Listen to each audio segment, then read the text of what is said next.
రైతులు పశు వైద్య శిబిరాలను వినియోగించుకోవాలని జిల్లా పశు వైద్య అధికారి డాక్టర్ వై రాధాకిషన్ రైతులకు సూచించారు. శుక్రవారం మండలంలోని ఈరవెన్ను గ్రామంలో పశుగాన అభివృద్ధి సంస్థ పశు సంవర్ధక శాఖ ఆధ్వర్యంలో ఉచిత గర్భకోశ వ్యాధుల చికిత్స శిబిరం దూడల ప్రదర్శన నిర్వహించారు. 48 దూడలకు నట్టల నివారణ మందుల పంపిణీ చేశారు. ఈ కార్యక్రమానికి రాధాకిషన్ ముఖ్య అతిథిగా విచ్చేసి మాట్లాడారు. రైతులు గోపాల సేవ మిత్రులను వినియోగించుకోవాలని అన్నారు. వ్యవసాయానికి అనుసంధానంగా పాడి పరిశ్రమను పెంపొందించుకోవాలని సూచించారు. ఉత్తమ పాడి రైతులకు బహుమతులను అందజేశారు. ఈ కార్యక్రమంలో పశుగాన అభివృద్ధి సంస్థ ఉమ్మడి వరంగల్ జిల్లా కార్యనిర్వహణ అధికారి డాక్టర్ వీరమణి, రఘుబాబు, మండల పశు వైద్య అధికారులు డాక్టర్ బి అశోక్ రెడ్డి, రమ్య, మల్కపూర్ పశు వైద్య అధికారి అవినాష్, గోపాలమిత్ర సూపర్వైజర్ రాజేశ్వరరావు, గోపాలమిత్రులు రాగిరి సమ్మయ్య, వెంకటయ్య, పాడి రైతులు తదితరులు పాల్గొన్నారు. ఆ తర్వాత మీరు రైతులకి వెళ్ళి కూడా ఒకరిద్దరు మాట్లాడండి.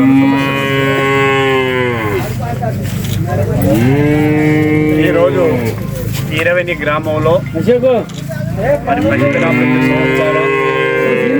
గోపాలమిత్ర క్యాండిడేట్స్ మరి క్యాండిడేట్స్ మరి డిపార్ట్మెంట్ అందరం కలిసి మరి ఈ చక్కని కార్యక్రమం నిర్వహిస్తున్నాం. ఈ కార్యక్రమం ముఖ్య ఉద్దేశం ఏమిటంటే పిల్లలు అందరూ చూసి మీరు కూడా ఒక ఎంకరేజ్మెంట్ లాగా మోటివేషన్ లాగా ఉండాలని చెప్పి మన ఏడీ గారు దీన్ని ఏర్పాటు చేస్తున్నారు. మీరు కూడా ఎదకొచ్చిన పశువులన్నింటినీ మరి సంబంధిత గోపాలమిత్ర ద్వారా మీరు ఈ సూదులు వేయించుకొని ఇలాంటి కాపును మీరు ఉత్పత్తి చేసే అవకాశం మీకు వస్తుంది. మీకు కూడా అందరికీ ఇది ఎగ్జాంపుల్గా మీకు తెలిసిపోతుంది. మరి దూడలు పుట్టగానే సంబరం కాకుండా ఆ దూడలు పుట్టి వెంటనే ముఖ్యంగా దూడలు మనకు ఈ నట్టల బెడద ఎక్కువ ఉంటుంది.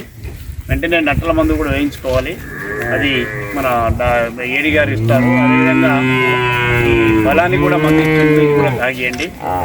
అంటే ఇటువంటి కార్యక్రమాలు ఏంటంటే గ్రామంలో ఆ చుట్టుపక్కల గ్రామాల వాళ్ళకు కూడా ఒక రకంగా ఉత్తేజం, ఒక రకంగా మోటివేషన్ లాగా ఉంటుందని చెప్పి ఈ కార్యక్రమం ఏర్పాటు చేస్తున్నారు. ఇది పశుగణ అభివృద్ధి సంస్థ ఒకప్పటికి ఇప్పటికీ చాలా అభివృద్ధి చెందింది. గోపాలమిత్ర వాళ్ళు గ్యారంటీగా వాళ్ళు ఇంటింటికి వచ్చి సేవ చేస్తున్నారు. మీకు కొన్ని అపోహలు ఉండవచ్చు. ఏది కొన్నిసార్లు ఐదసూది వేసినప్పుడు కూడా కొన్ని కట్టట్లేదు చెప్పి దానిలో కారణాలు చాలా ఉన్నాయి. ఎప్పుడు ఏంటంటే మనం గర్భంలో అన్నం బయటికి రిలీజ్ అయ్యి ఆ గర్భంలో అండం ఉన్నప్పుడే మనం వేసిన ఈ సూది అనేది ఈ కణాలు పనిచేస్తాయి. అందులో ఏ కొద్దిగా తేడా ఉన్నా కూడా పనిచేయ దానికి రకరకాల రుగ్మతలు జబ్బులు ఉండడం వల్ల కూడా దానికి కట్టడానికి అవకాశం లేవు. ఏదైనా గర్భంలో చీమున్నా లేదా గర్భంలో ఏదైనా ప్రాబ్లం ఉన్నా కూడా మనకి ప్రాబ్లం వచ్చే అవకాశం ఉంది. కాబట్టి ఫస్ట్ ఆ గర్భాన్ని మనం కడిగించుకొని గర్భంలో కొన్ని మందులు వాడి అప్పుడు మనం ఏదో సూది వేసుకున్నట్లయితే తప్పనిసరిగా కడుతుంది. కొన్ని హార్మోనల్ డిఫెక్ట్ వల్ల కూడా కొన్ని ఈ ఎద లక్షణాలు మనకు ఉన్నప్పుడు మనం ఇంజక్షన్ చేసినా కూడా కట్టడానికి అవకాశం లేదు. ఏదేమైనా వీళ్ళు ఈ ఎదసూదితో పాటు దానిలో ఉన్న ఏదైనా రుగ్మతలను ఏదైనా ప్రాబ్లమ్స్ ఉన్నా కూడా ఫస్ట్ ఆ పశువుకు మనం ట్రీట్మెంట్ చేసి మీరు ఎదకు తెప్పించి వచ్చినప్పుడు మీరు ఇంజక్షన్ ఇచ్చినట్లయితే తప్పనిసరిగా చూడే అవకాశం ఉంది. మరి ఇలాంటి కార్యక్రమాలు నిజంగా మన ఏడీ గారు మరి గోపాలమిత్ర సూపర్వైజర్లు ఆధ్వర్యంలో దాదాపు మన జిల్లాలనే దాదాపు రావడం కొద్దిగా ఆలస్యమైంది. మీరు మరోలా భావించకండి. నేను కొద్ది వేరే పని మీద పోవాల్సి వచ్చింది.